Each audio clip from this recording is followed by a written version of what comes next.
오늘 보실 하나님의 말씀은 누가복음 10장 25절로 29절 말씀이 되겠습니다.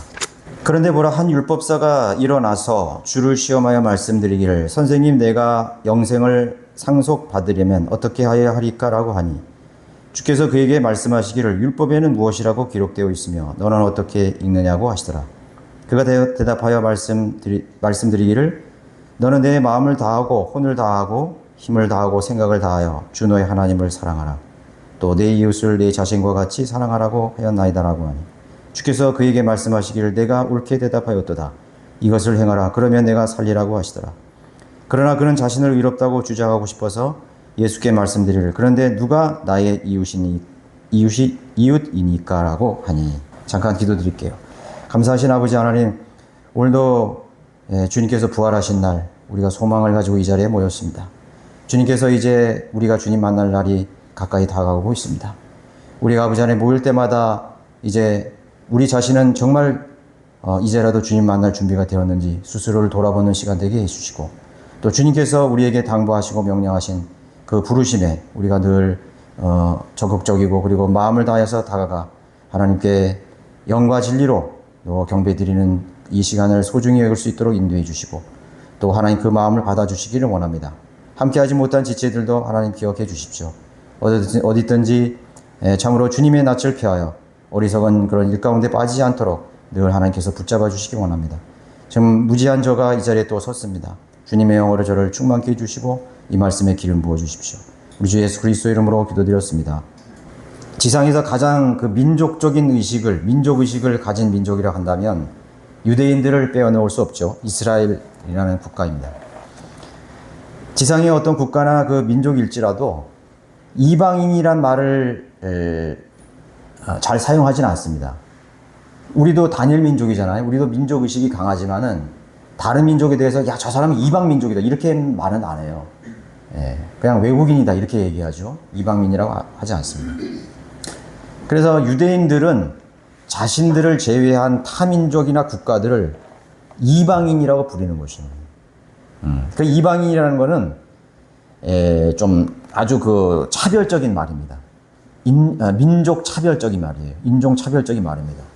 자신들은 하나님께서 선택한 아주 우월한 민족이죠. 그러한 뉘앙스로, 그러한 의미로 우리는 선민이고 선택받은 우린 백성이고, 저 나머지 그런 민족들은 다 이방 민족이다 이거죠. 그런 식으로 이렇게 가는 것입니다. 자, 그들이 이런 개념을 가진 이유는 또 하나님께서 그렇게 하신 거예요. 하나님께서 그들을 통해 성취하시고자 하는 뜻이 있기 때문에 그 왕국을 실현하는 과정에서 그러한 개념을 말씀하신 것입니다. 이런 민족의식, 이런 선민의식은 자신들의 우월함과 함께 타국민에 대한 부정적인 생각을 항상 갖게 되었고, 또 그러다 보니까 그런 대상, 그런 말을 듣는 그런 이방 민족에게는 적대감을 갖게 하는 거죠. 그러니까 그 유대인들은 자신들끼리 그러한 율법 속에서 선택받은 민족 속에서 흩어진 그런 국가가 없는 상황 속에서도 자신들끼리 이렇게 뭉쳤죠. 선민들을 가졌죠. 그러다 보니까 히틀러 같은 독일 민족이나 다른 그런 스페인이나 여러 유럽의 민족이나 다른 민족들이 적대감을 가지게 되는 것입니다. 반 유대주의 정서를 더 이제 부풀리게 만드는 그러한 계기가 되어버린 거죠. 빌미가 되어버린 거죠. 그들이 사실 특별하다는 이유는 그 하나님께서 선택하셔서 그들을 하나님의 뜻을 이루기 위한 그런 도구로서 의미가 큰 것입니다. 그랬을 때 합당한 것이죠. 그들이 하나님을 거부했을 때나 떠났을 때는 그러한 선민의식과 우월감은 아무런 그런 의미도 없습니다. 사실 없죠. 하나님의 뜻을 성취하기 위해서 하나님과 동행하는 그런 과정 속에서 그런 거에 의미가 있는 거지, 죄를 짓고 또 하나님을 대적하고 배교했을 때는 그 아무런 의미가 없는 것입니다. 누가복음에는 인자로 오신 하나님에 대한 그런 복음이죠. 인자. 그래서 우리가 이제 인자라고 그러면 사람의 아들인데, 어떤 성경에는 사람의 아들이라고 이렇게 번역을 했어요. 잘못된 거예요. 사람의 아들은 그냥 일반 사람의 아들이에요. 죄인의 아들이에요. 인자라고 했을 때는 사람의 아들, 그런 죄인들과는 다른 인자다 이거죠. 그런 의미로서 차별을 두은 것입니다. 그래서 인자로 오신 하나님에 대한 그런 복음입니다. 그래서 사람에 대한 기록, 그리고 잃어버린 것을 찾는 것에 대한 그런 내용으로 기록이 된 것입니다. 그래서 누가복음 19장 10절에서도 인자가 온 것은 잃어버린 자를 찾고 또 구원하려는 것이라고 말씀하셨습니다. 마태복음에서도 기록이 되어 있는데, 마태복음은 왕국복음을 포함해서 또 잃어버린 유대인을 찾는 개념이죠. 잃어버린, 하나님의 백성 잃어버린, 하나님 잃어버린 양들을 찾는 그런 개념으로 왕국복음이 진행되고 있습니다. 그런 개념이라면 이 누가복음은 이제 왕국복음의 개념인 유대인들에 대한 대상을 조금 벗어나서 이방인들에 대한 뜻을 포함하고 있습니다. 유대인들에 대한 그런 더 확대되어서 이방인에 대한 뜻을 포함하고 있는 것입니다. 그래서 본문에서 주님은 이방을 향하신 뜻을 계시해주고 있는 것이에요. 여기 지금 제가 읽은 본문에 원래 이어서 계속 읽어야 되는데 너무 잘 알는 본문이죠. 선한 사마리아의 비유의 이야기입니다. 너무나 여러분 잘 알기 때문에 제가 안 읽었습니다. 그래서 그 율법사가 누가 나의 이웃이니까? 라고 물었을 때 예수님께서는 선한 사마리아인에 대한 그런 비유를 여기 이제 그들에게 얘기하면서 진정한 이웃이 누구신가? 라는 것을 이제 가르치고 있는 거죠. 그 비유를 통해서. 그래서 거기 보면은 이제 거기 사마리아인이 등장하는 이유도 그것입니다. 유대인들에 대한 그런 그 대상에서 이제는 폭넓게 더 나아가서 이제는 이방인과 유대인의 혼혈인 그런 사마리아인까지 포함하는 거기에 대한 이웃을 포함하는 그런 개념으로 설명해 주고 있습니다. 그래서 특별히 민족주의, 이 선민사상 속에 갇혀있던 이 지도자들, 종교 지도자들, 특별히 율법사들이라 하면 뭐 서기관도 될 수 있고 바리새인과 사두개인 장로들도 말할 수 있는 것이요. 그 율법의 정통한 그런 정통 유대주의 지도자들을 겨냥해서 이 가르침이라고, 그들을 향한 가르침이라고 할 수가 있는 것입니다. 서기관과 바리새인, 사두개인들, 이 율법사들은 항상 우리 예수님께 나와서 질문하고 싶어 했습니다. 그 몰라서 질문하는 게 아니라, 그 의도는 몰라서가 아니라 예수님을 시험하기 위해서, 궁지에 몰아넣기 위해서, 난처하게 만들기 위해서 예수님께 항상 질문했습니다. 마태복음 22장 35절에 보면은 그들 가운데 한 율법사가 주를 시험하고자 선생님, 율법 중에서 어느 계명이 크니까? 이렇게 물었고, 마태복음 16장 1절에서는 바리새인과 사두개인들이 주께 와서 주를 시험하여 우리에게 보여줄 표적이 무엇이냐고 그렇게 질문했습니다. 또 마태복음 19장 33절에서도 바리새인들이 주께 와서 주를 시험하여, 항상 예수님께 나와서 질문한 것은 시험하기 위한 것입니다. 마태복음 22장 18절에서 예수께서 그들의 사악함을 아시고 말씀하시기를 너희 위선자들아 어찌하여 너희가 나를 시험하느냐. 예수님도 다 알고 있었어요. 왜 질문하는지, 나와서 질문하는지 알고 있었어요. 너희 위선자들이라는 거죠. 그들의 사악함을 알고 있었다는 것입니다. 본문에서도 역시 율법사가 시험하여 묻는 내용이죠.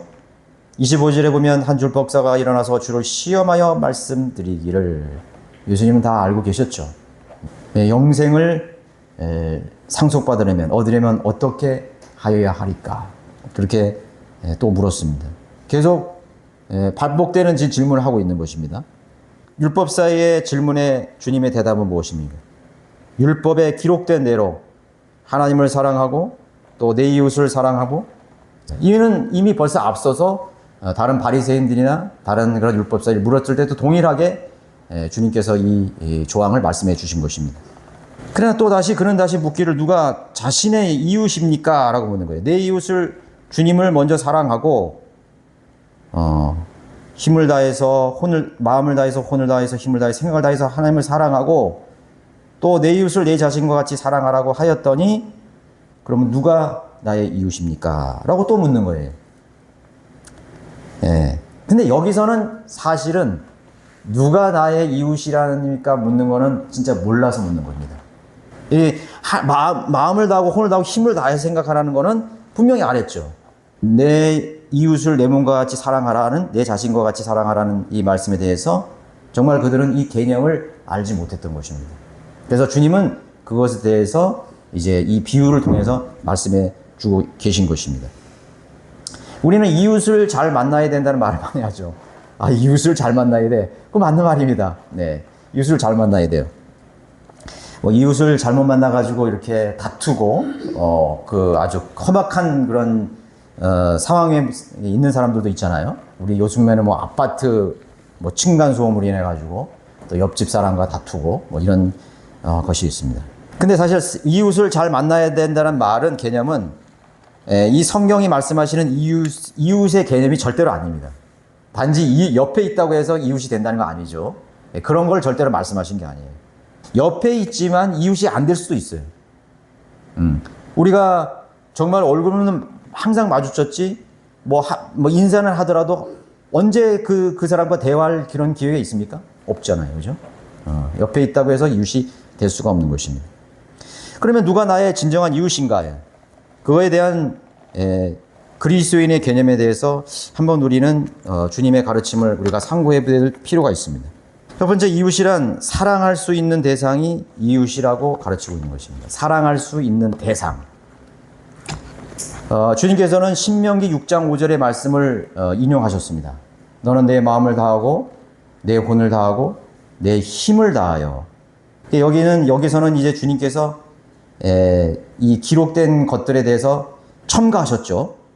네, 생각을 다하라. 또 다른 데에서는 지성을 다하라고 첨가를 하셨습니다. 뭐 그렇다고 해서 예수님께서 성경을 변개했다 이렇게 말하지 못하는 것입니다. 그 성경의 저자이신 분은 바로 예수 그리스도잖아요. 성경의 저자는, 바로 그리스도의 영이신 예수 그리스도예요. 그래서 그분은 마음대로 성경을, 기록하실 수 있고 인용하실 수 있고, 그것을 확대하실 수 있고 첨가하실 수 있고 뺄 수도 있는 것입니다. 그분에게만, 성경을 첨가 삭제할 수 있는 권한이 유일하게 계신 분이 바로 예수 그리스도. 그래서 사람들이 이거는 성경 기록자들이 이거를 첨가했다고 생각해가지고 자기들이 또 막 첨가 삭제 왜곡해버리는 것입니다. 하나님을 두려워할 줄 모르는 사람이죠. 그러나 예수님은 그렇게 하실 권한이 있는 것입니다. 그럼 왜 사랑해야 하는가? 하나님께서 그들을 이집트로부터 구원해 주신 분이셨기 때문인 것입니다. 400년 이상 이집트의 그 비참한 노예로 살던 그런 민족들을 몰락해가는, 노예로 살던, 언젠가는 다 사라져버릴 그런 민족, 잊혀진 민족들을 하나님께서 기억하시고 찾아오셔서 구원하셨기 때문에 그렇습니다. 왜 구원하셨습니까? 그들을 사랑하셨기 때문입니다. 그 민족을 사랑의 대상으로 선택하셨기 때문입니다. 그 민족을 아들로서 하나님께서는 사랑하셨다고 성경은 기록하고 있습니다. 그리고 성부 하나님의 아내처럼, 신부처럼 그렇게 아끼고 사랑하셨기 때문입니다. 그래서 하나님을 내 마음을 다해서, 혼을 다해서, 힘을 다해서, 생각을 다해서 하나님을 사랑하라. 이렇게 말씀하신 것입니다. 이스라엘을 향하신 그 위대하신 하나님의 사랑을 특별히 그 구약 성경을 통해서 나타내 주고 있는 것입니다. 잘 감이 안 오죠? 여러분, 에스겔서 16장 1절로 4절까지 한번 보시겠습니다. 하나님께서 이스라엘 민족을 얼마나 사랑하셨는지를, 또 어떤 상태에서 그들을 사랑하셨는지를 잘 알게 될 것이에요. 에스겔 16장, 다시 주의 말씀이 내게 임하여 말씀하시니라. 인자야, 예루살렘으로 자기의 가증함들을 알게 하여. 그 이스라엘이 배교했죠. 하나님을 떠났죠. 하나님 그토록 사랑하는 그런 이스라엘. 또 이스라엘로 하나님을 최선을 다해서 사랑하라는, 그런 마음을 다해 사랑하는 하나님의 계명을 어기고 이제 배교하고 떠났던 것입니다.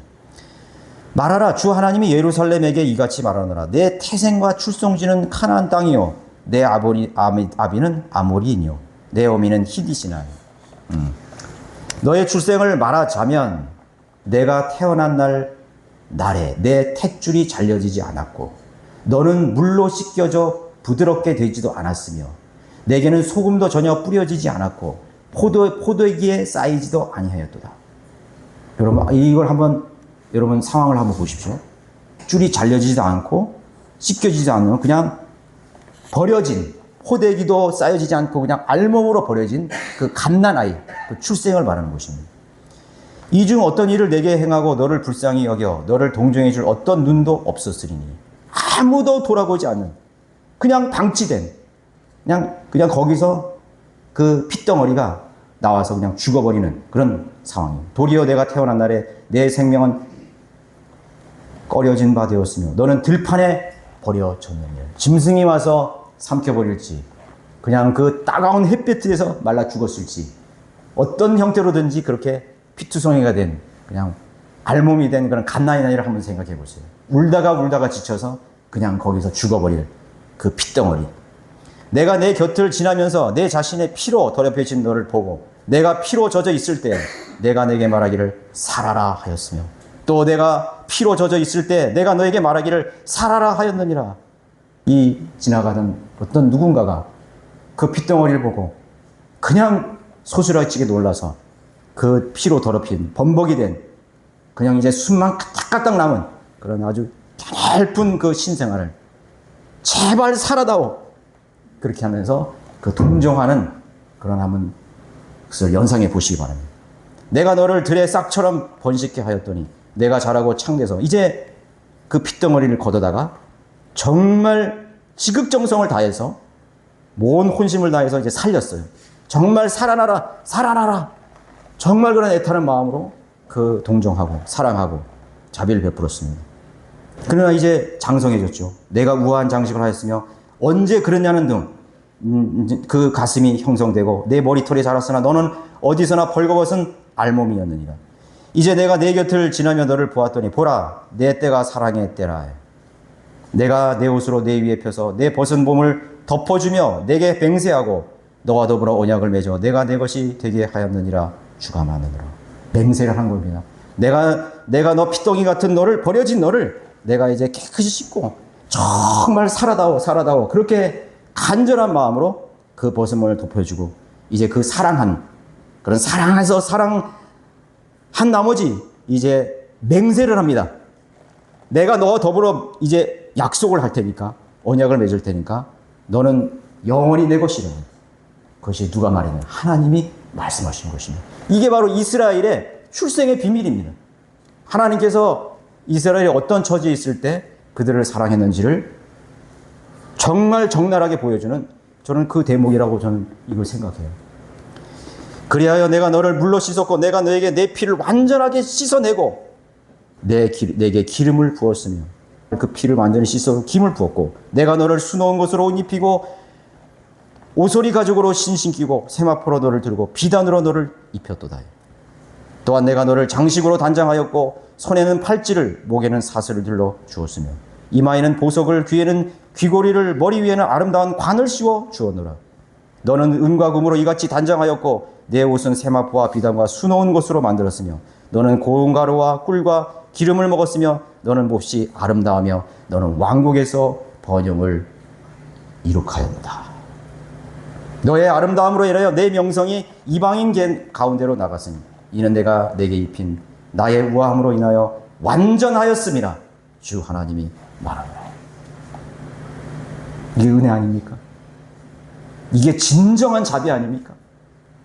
핏덩이를 걷어다가 거반 정말 이건 죽음과 다름없는 그런 민족을 하나님께서 그 놀라운 사랑으로 하나님께서 걷어다가 정말 하나님께서 하실 수 있는 모든 것으로 정말 그들을 옷 입히시고 그 어떤 왕국에 있는 그러한 왕자와 공주보다도 더 고귀하게 그렇게 양육하신 그 위대한 하나님의 사랑을 오늘 여기서 다른 설명이 필요 없어요. 여기는 그대로 여기에 표현하고 있는 것입니다. 그렇다면 그 하나님의 사랑을 깊이를 아는 것만큼 하나님을 사랑하지 않겠어요? 하나님의 은혜를 아는 것만큼 하나님의 은혜에 합당하게 살지 않겠어요? 그것을 알 때, 그 깊이와 무게를 알 때 그만큼 우리는 마음을 다할 수 있고 또 힘을 다할 수 있고 우리의 지성을 다해서 그 하나님의 은혜에 대해서 하나님의 자비에 대해서 반응하고 또 그분을 이제는 첫 번째로 사랑할 수 있는 그거는 부당하고 어려운 그런 조항이 아니에요. 그걸 만약에 안다면 정말 그 조항이 100번째 조항이라도 다시 그 100번째 있는 조항을 끌어다가 맨 첫 번째 조항으로 아마 두었을 거예요. 그 은혜를 안다면. 그렇지 않겠어요? 내가 왜 이거를 차후의 것으로 내가 생각했는 것인가요? 아니야. 이것은 내가 내 생애에서 가장 첫 번째로 해야 될, 첫 번째로 마음을 다해야 될, 섬겨야 될 그 대상이라는 것을 발견하게 되는 것입니다. 어려운 것이 아닙니다. 살아라, 살아라. 자비와 사랑으로 아들을 삼으신 사랑 이야기가 기록되어 있는 것입니다. 맹세까지 하고 너와 더불어 언약을 맺었습니다. 영원히 영원히 너는 내 것이라, 버리지 않을 것이라. 얼마나 아름다운 러브 스토리입니까? 얼마나 놀라운 출생의 비밀입니까? 얼마나 놀라운 자비입니까? 그 예수님의 이어지는 비유는 바로 그 이야기를 다시 끄집어내는 것입니다. 그 에스겔 선지자를 통해서 고백했던 하나님의 사랑의 고백을, 그 출생의 비밀을, 하나님이 그들을 발견했던, 그들을 어떻게 사랑했는지에 대한 것들을 다시 조심스럽게 끄집어내는 비유라고 할 수 있습니다. 예루살렘에서 여리고로 내려가다가 강도를 만났는데 그들이 그의 옷을 벗기고 상처를 입히고 반쯤 죽은 채로 버려두고 갔느니라. 이것이 이스라엘 그들의 운명이었지 않습니까? 그들의 처지였잖아요. 그들의 비참한 과거의 상황이었잖아요. 자신들을 보여주는 것입니다. 알으라 이거.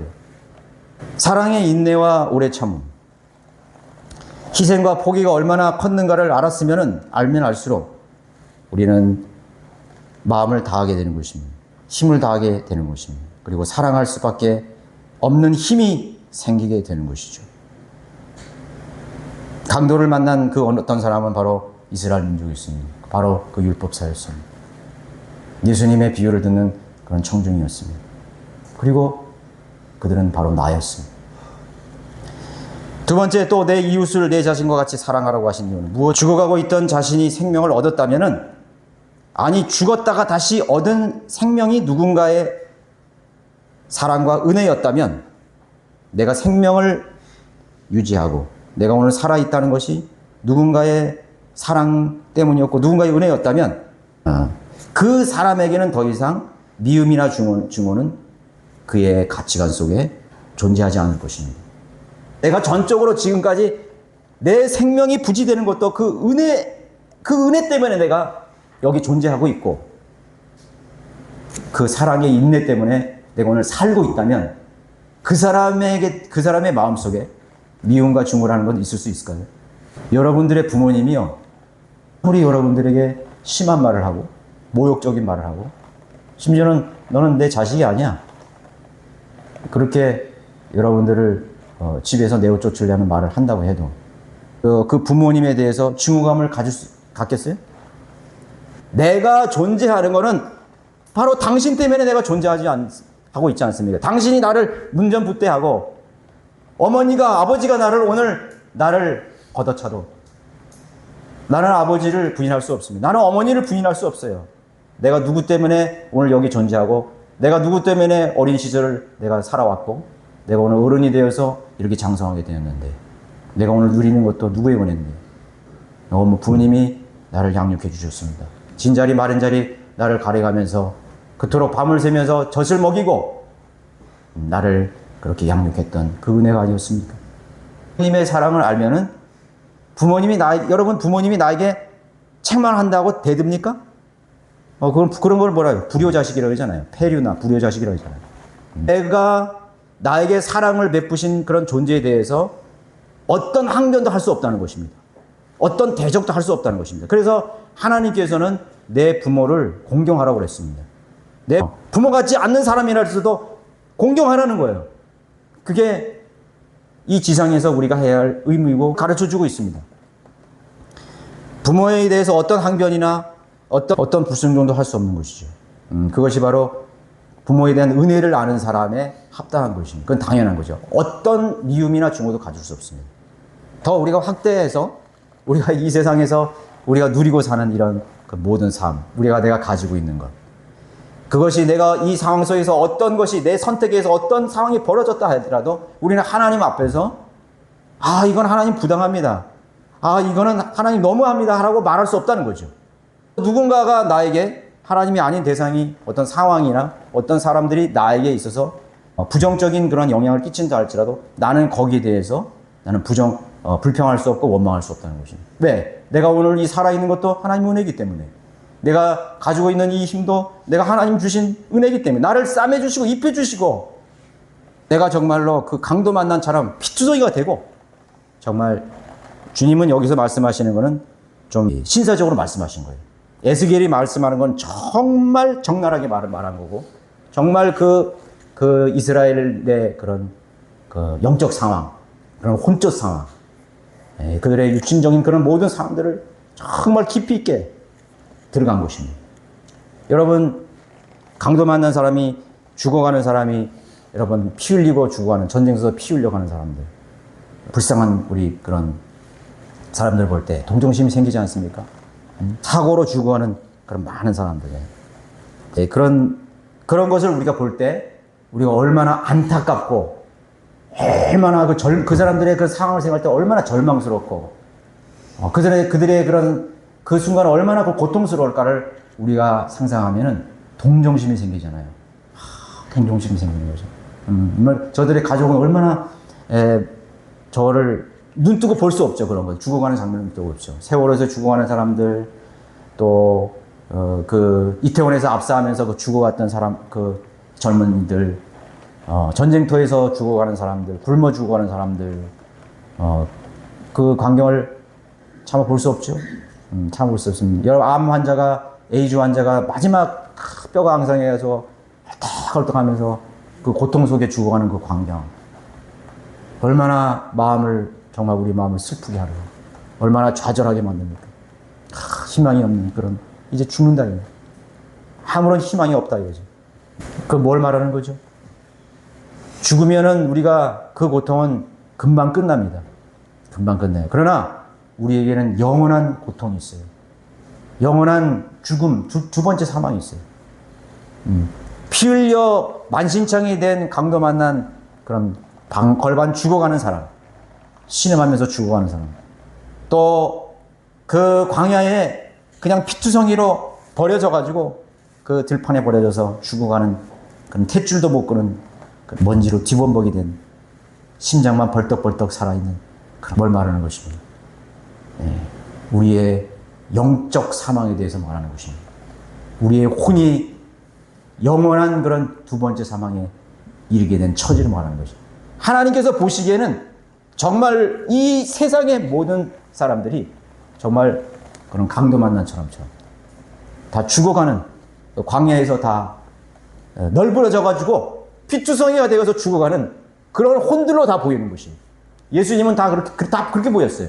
저 궁궐에 사는 호의호식하는 그런 왕족들, 귀족들도 하나님 보시기에는 저에게서 쌓여지지 않는 그런 버려진 그런 생명, 강도 만난 비참한 생명, 그런 혼들로밖에 보이지 않는 것입니다. 안전한 동정심으로 주님은 예루살렘을 위해서 우셨습니다. 그 화려한 도성의 사람들을 보고 하나님 예수님 우셨습니다. 나를 위해 울지 말고 너와 내 자녀들을 위해서 울으라. 나는 부활한다. 내 십자가의 고통은 잠시 후면 끝난다. 내 이 죽음과 내 이 고통은, 십자가의 고난은 바로 이 죽어가는 생명들을 살리기 위한, 그들을 대신한 대속의 죽음으로 죽는 것입니다. 걱정하지 말아요. 여러분, 예수님이 십자가에 달리신 걸 동정해서 절대로 울지 마십시오. 예수님께서 왜 그런 고통을 당하셔야 됐느냐 이거지. 그것은 우리가 참으로 바라봐야 될 것은 이 세상에 널브러져 있는 구원받지 못한 수많은 그러한 죽어가는 혼들이, 절망 속에 지옥을 향해서 가는 사람들이, 그들이 당해야 될 그 고통은 우리가 이 세상에서, 지상에서 보는 그런 죽어가는 사람의 비참함과 비극과는 비교할 수가 없어요. 영원한 비극이 기다리고 있는 것입니다. 그 바로 너를 위해서 울으라. 너의 자녀들을 위해서 울라고 예수님 가르치는 것입니다. 더 이상 그 사람의 마음에는 죽음이나 죽어는 존재하지 않을 것입니다. 그렇게 나는 살았습니다. 그것이 나의 출생의 비밀이었습니다. 내가 오늘 이렇게 존재하고 있는 그런 이유를 나는 오늘 알았습니다. 미워할 것이 어디 있어요? 증오할, 다투어야 될 그런 이유가 어디 있습니까? 나는 오늘 완전한 사랑, 완전한 그런 자비와 은혜 속에서 내가 살고 존재하는 거예요. 나는 오늘 그것이 내 마음을 채웁니다. 내 가슴을 채웁니다. 내 머리털부터 내 발끝까지 내 모든 내 피 속에, 내 뼈 속에 새겨진 그런 자비와 은혜에 대한 그런 반응. 그것으로 자연스럽게 나오는 것이 이웃에 대한 사랑이에요. 나에게 칼로 찔러 나를 죽게 한 그 강도를 이제 미워하는 것이 아니에요. 그들을 증오하는 것이 아니에요. 그들에 대한 복수심이 있는 것이 아니에요. 사람들은 내가 부당한 이유를 당하고 나를 피 흘리게 한 사람에 대해서 복수심을 갖습니다. 내가 반드시 갚아주리라 해요. 이 세상은 복수의 열전이 반복됩니다. 죽이고 죽고 그 복수심을 이길 수 있는 그런 힘과 능력이 무엇입니까? 그러나 사랑은 죽음처럼 강하고 라고 솔로몬은 노래했습니다. 사랑은 죽음처럼 강하다 이거예요. 사랑이 죽음에 이르게 하는 그런 힘보다 더 강하다 했습니다. 네. 복수심을 이길 수 있는 그 힘보다 더 강한 것이 사랑입니다. 그것이 국률입니다. 내 마음에 인장처럼 새기고 내 팔에 인장처럼 나를 새기라. 내 솔로몬서 8장 6절에 기록을 했어요.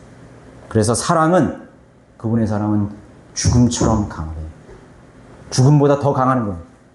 그 사람의 마음을 그 큰 사랑과 은혜로 채워졌다면 차별이나 미움은 더 이상 틈타지 않을 것입니다. 그럼 내 이웃을 사랑하는 것입니다.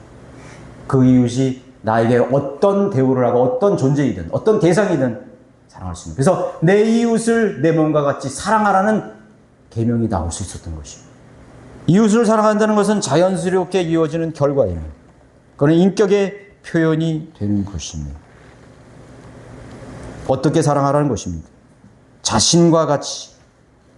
어쩌면 너 이웃도 너와 같은 과거에 처질지도 모르기 때문에 버려진 혼들, 버려진 백성들, 내 자신과 같이. 내 자신이 어땠나요? 그렇게 비참했다는 것이. 너가 어떤 처지에서 너가 살아나는 것인지 내 자신과 같이, 내 아내를 내 몸과 같이 사랑하라 그랬죠. 무슨 내가 하나님 앞에서 그렇게 소중하고 존귀한 내 몸이듯이 너 아내를 사랑하라는 것이죠. 내 남편을 존중하라는 것입니다. 성경에서 자신과 같이라는 표현이 총 8번 성경에 나옵니다. 7번은 신약에 기록되어 있습니다. 그러므로 이웃이란 사랑할 수 있는 모든 대상입니다. 내가 하나님의 사랑을 내가 입었던 것처럼 그들도 나의 사랑을 입어야 되는 것입니다. 그래서 사랑하라는 것입니다. 하나님은 그들을 사랑하는데 우리가 증오한다? 하나님은 그들을 동정하는데 우리는 그들을 미워한다? 하나님은 그들을 아끼고 제발 살으라고 말씀하시는데 우리는 그들을 죽이려고 그러고 그들의 몰락을 바라고 그들의 심판을 바란다면 그것은 이웃을 사랑하는 사람이 아니에요. 이웃 사람은 아니라고. 순교자들의 이야기가 나옵니다. 순교자는 어떻게 그렇게 할까요? 그 사랑의 깊이를 아는 것입니다. 그들을 아는 것입니다. 그 강도들도 그 사랑을 알아야 됩니다. 사랑해야 될 모든 대상이 이웃입니다. 상대가 누구든 너희는 내 이웃을 사랑하고 내 이웃을 미워하라고 말한 것을 들었거니와 나는 너희에게 말하노니 너희 원수를 사랑하고 너희를 저주하는 자들을 축복하며 너희를 미워하는 자들에게 잘해주고 너희를 천대하고 박해하는 자들을 위하여 기도하라.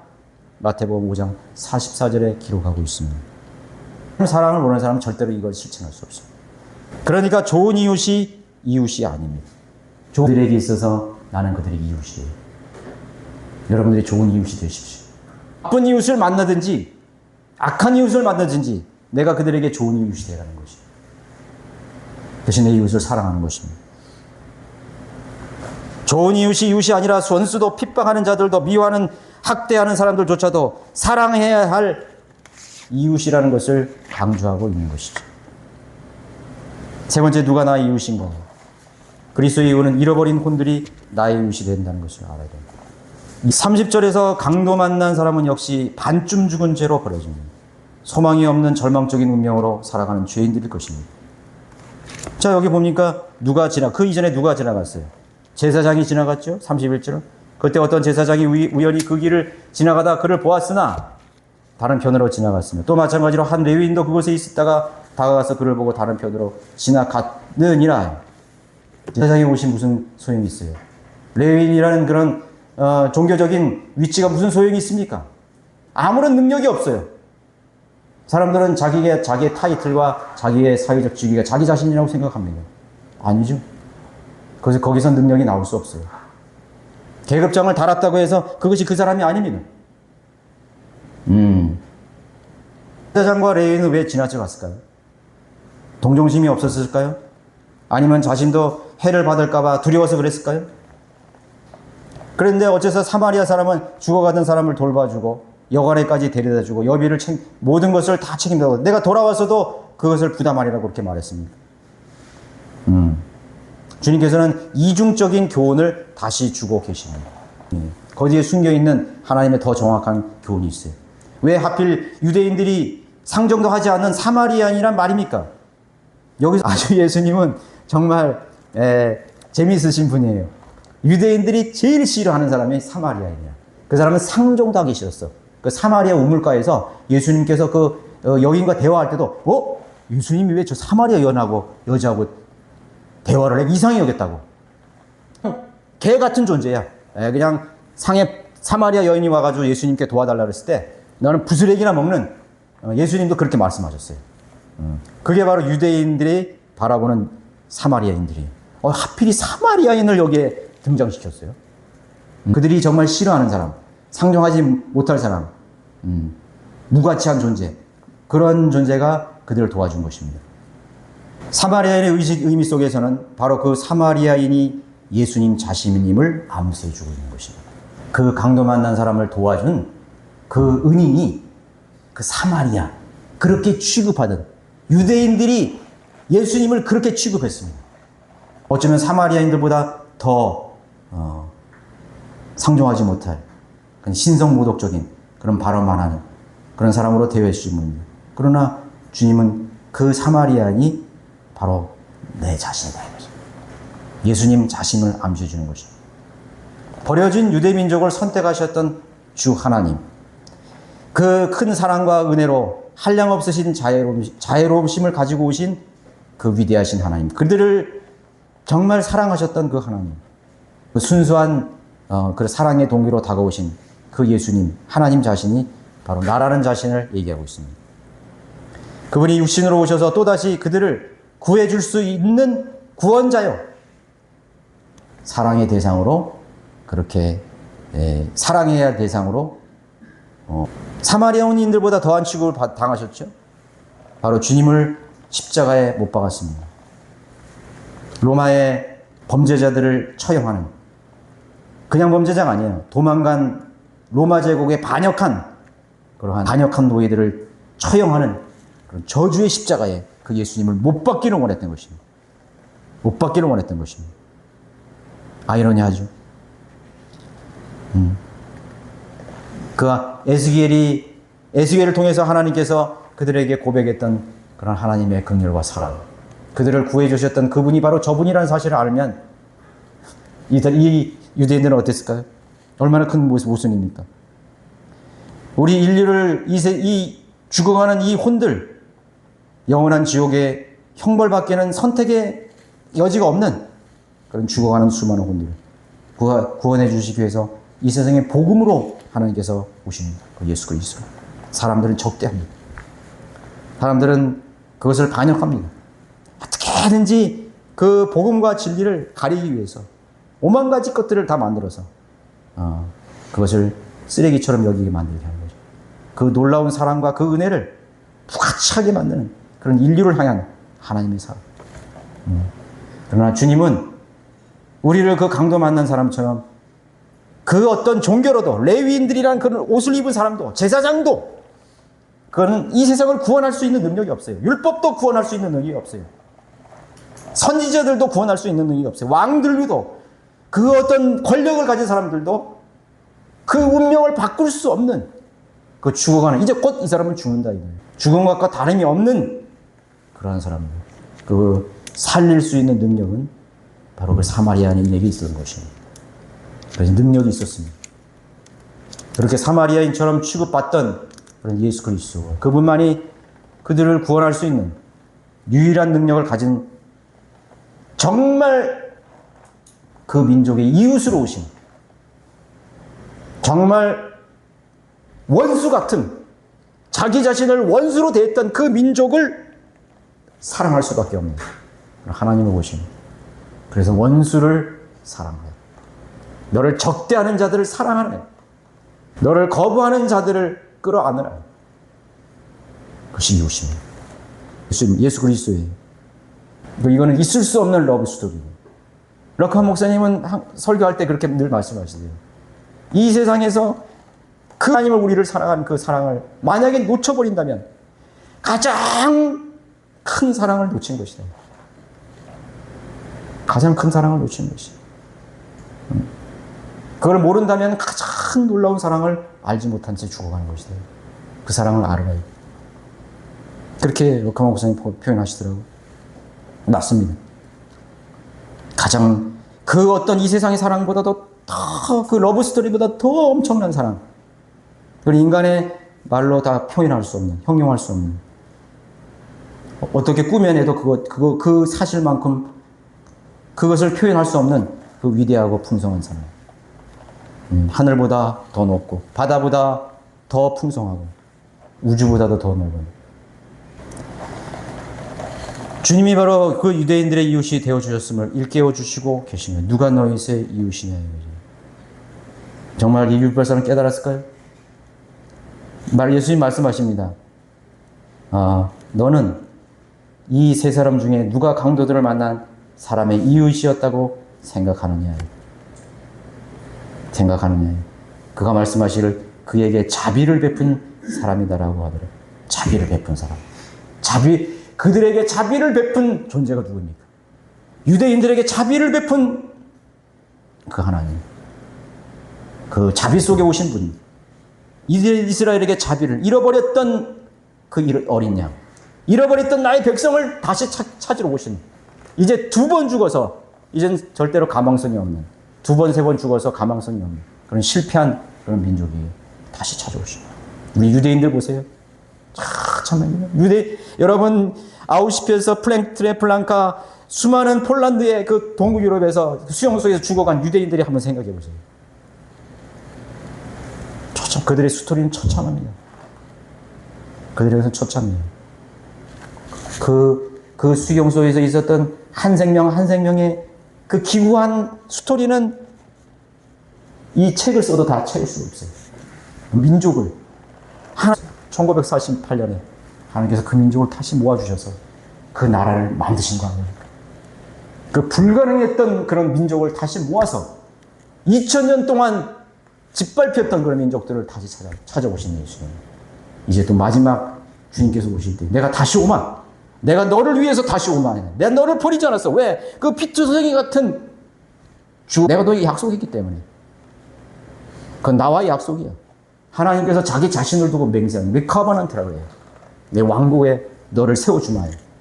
내 왕국에 내 제사장 왕국으로 너희 민족을 세워주마. 너에게 왕관을 씌워주고 제사장 옷을 입혀주마.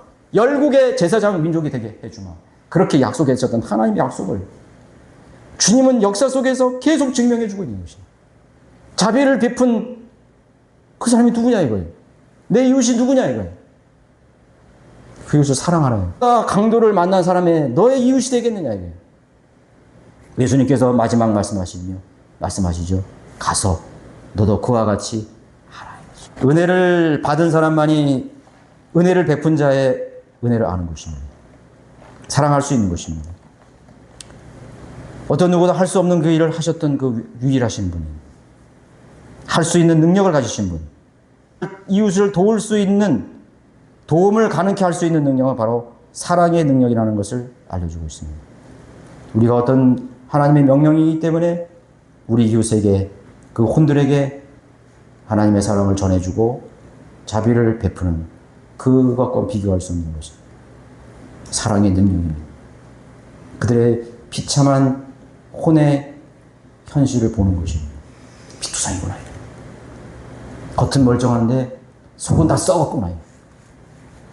여러분, 이 세상 사람들이 겉은 멀쩡하죠. 신사복을 입고 뭐 좋은 자간통을 타고 그 좋은 넓은 아파트를 가지고 있고 좋은 직장 다닌다고 생각하시나요? 아니, 그 사람들은 그 안에 있는 혼은 울부짖고 있습니다. 어디가 길이냐요. 나는 공허하다요. 난 행복하지 못하다요. 근데 뭔가가 막고 있어요.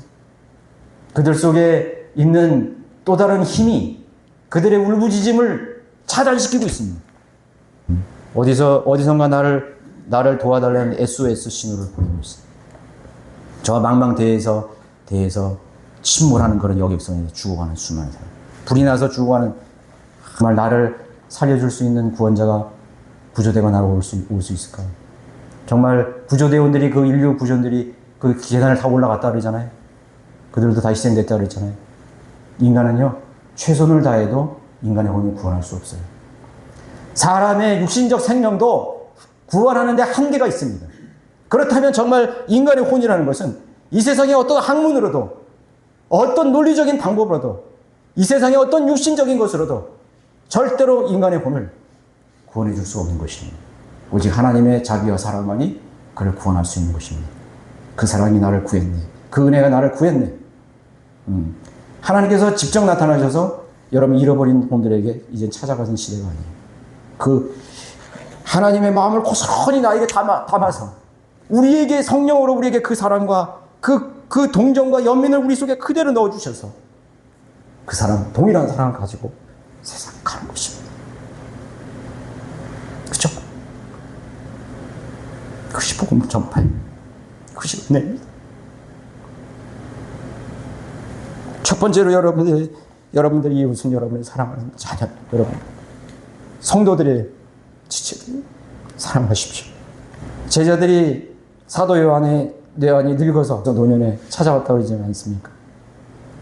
늘 하나님이 세상을 이처럼 사랑하사 그의 독생자를 주셨다고 그렇게 기록한 그 사도 요한에게 제자들이 사랑입니다. 선생님, 우리에게 다른 메시지는 없습니까? 우리에게 좀 다른 진리를 좀 가르쳐 주십시오. 제일 주님을 사랑하셨던 그런 제자는 아니셨습니다. 그러나 그 노사도인 사도는 그렇게 또 얘기합니다. 내가 너에게 다시 말하노니 서로 사랑하라. 비교하지 마라. 형제를 사랑하라. 여러분 요한 1, 2, 3서 한번 읽어보세요. 사랑이라는 얘기가 너무 많아요. 형제를 미워하지 마라. 형제를 미워하는 사람이 어떻게 그 마음속에 하나님의 사랑이 그거에 있을 것인지. 형제를 사랑하지 않고 어떻게 잃어버린 혼들을 사랑할 수 있겠습니까? 형제 갈등을 갖는 사람이 어떻게 세상에 가서 그리스도의 마음을 가지고 세상에 나갈 수 있겠습니까? 세상을 이기는 승리는 이것이니 바로 하나님을 사랑하는 것입니다. 하나님을 믿는 믿음인 것입니다. 그것이 여러분들에게 승리를 안겨다 줄 것입니다. 죄를 여러분이 이길 수 있는 능력은 바로 하나님의 사랑입니다. 하나님께서 우리를 죽도록 우리를 사랑하시고 그 사랑이 우리 마음속에 그대로 우리 가운데 있어서 내가 오늘 죄를 짓더라도 하나님, 내가 정말 하나님의 부복합니다. 그렇게 기도할 수 있는 여러분이 되실 수가 있는 것입니다. 사생아보다 더 비극적인 운명을 기다리며 살아가는 죄인들 아니겠습니까? 그들은 모두 주님이 필요한 혼들입니다. 그들은 모두 선한 사마리아 같은 사람을 기다리는 사람들입니다. 많은 사람들이 지나쳐갑니다. 오늘 스치는 수많은 사람들, 내가 스쳐갔던 수많은 사람들, 어떻게 생각하면 나는 레위인처럼 제사장처럼 그렇게 지나갔었습니다. 미처 수많은 사람들의 혼을 지나쳤을지도 모르겠습니다. 오늘 스쳐가는 수많은 사람들, 어떤 종교에서는 그렇게 얘기하지 않으면 오키만 스쳐도 인연이라고 그러지 않습니까? 우리는 아닙니다. 우리는 영원한 운명이 판가름 나는 그런 스쳐가는 만남입니다. 그 스쳐가는 만남이 영원한 운명을 판가름합니다. 영원히 죽느냐 사느냐가 결정되는 그런 만남이 될 수 있어요. 오 하나님, 어떻게 우리가 사도 바울처럼 살 수 있을까요? 어떻게 예수님처럼 살 수 있을까요? 이 못난 자아가 나를 그렇게 바보처럼 살게 하는군요. 하나님 앞에 늘 나가서 여러분 기도하시는 여러분이 되시기 바랍니다. 다시 오시리라고 주님은 분명하게 약속하셨습니다. 자, 주님은 다시 오실 것입니다. 유대인들을 위해서 오실 뿐만 아니라 우리를 다시 데리러 저 구름 타고 내가 너희들이 본 그대로 오리라. 여러분 그것을 바라보고 사십시오. 그것이 우리의 기다리며 소망이 될 것입니다. 여러분 각자가 나의 이웃은 누구인지, 그리고 지나친 이웃은 없었는지, 여러분 생각해보는 그런 시간이 되었으면 여러분 좋겠습니다.